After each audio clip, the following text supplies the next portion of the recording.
अध्याय में सांख्य योग का वर्णन है। न जायते म्रियते वा कदाचित् नायं भूत्वा भविता वा भूयात् अजो नित्यः शाश्वतोऽयं पुराणो न हन्यते हन्यमाने शरीरे। सांख्य योग में आत्मा का वर्णन है। ये आत्मा किस प्रकार के स्वरूप वाली है, ये सांख्य योग से हमको पता लगता है। शरीर और आत्मा अलग अलग है, ये तो हम जानते हैं, परंतु हमारा किससे प्रेम है इसमें व्यक्ति के अंदर भ्रम रहता है। हम शरीर से प्रेम करते हैं या आत्मा से? अगर हम शरीर से प्रेम करते हैं तो उसको वेदों की उपनिषद की भाषा में मोह कहा गया है कि ये मोह है। अगर किसी के शरीर से कोई व्यक्ति प्रेम करता है तो ये उसका मोह कहलाता है।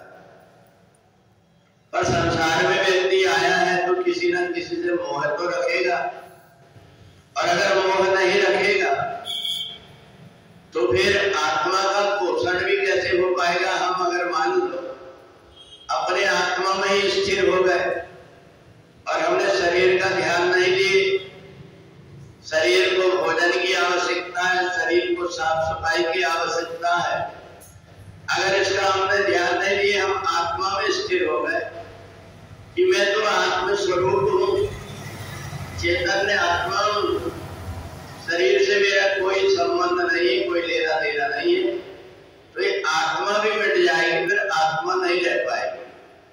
तो शरीर में ही आत्मा निवास करती है। तो इसलिए हमें वेदों के एक वाक्य जो है ब्रह्म सत्यम जगत मिथ्या, कि ब्रह्म ही सत्य है, संसार मिथ्या है, इसको हमें सोचना पड़ेगा कि क्या ये वाक्य में चलना ठीक है। वास्तव में ब्रह्म भी सत्य है और जगत भी सत्य है। जगत इसलिए सत्य है, शरीर है तो जगत है।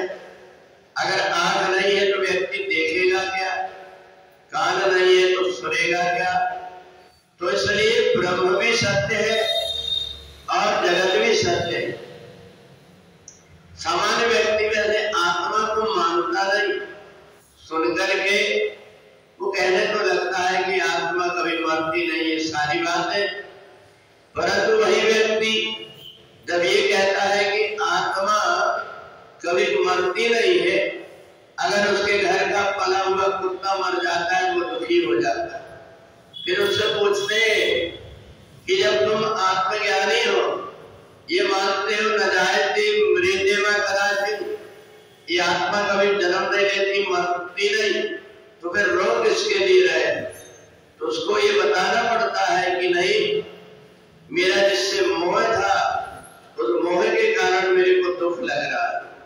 तो मोह तो रखना ही पड़ेगा कहीं ना कहीं, अपने शरीर से भी और अपने आत्मा से भी, दोनों को अगर हमने ध्यान नहीं दिए तो हमारी आत्मा अकेली भी टिक नहीं पाएगी। तो सांख्य योग सन्यासियों के लिए है कि जब व्यक्ति आत्मा में स्थिर होने के लिए होता है तो उसको संसार से मोह को हटाना पड़ता है।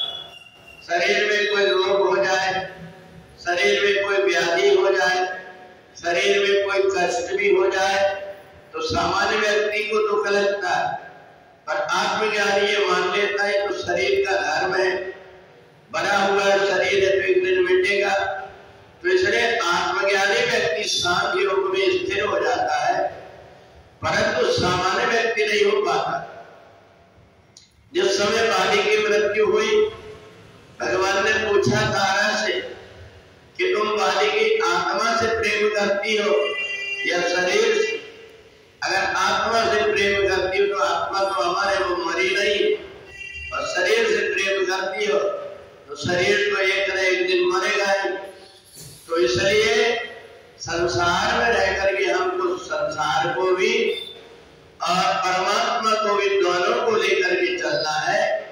इसलिए भगवान ने तुरंत सांख्य योग के बाद में कर्म योग बताया।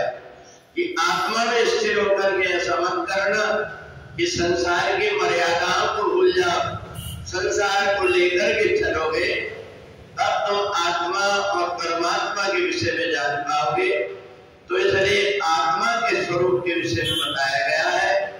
ये आत्मा न कभी कोई जलती है, न भीगती है, न सूखती है।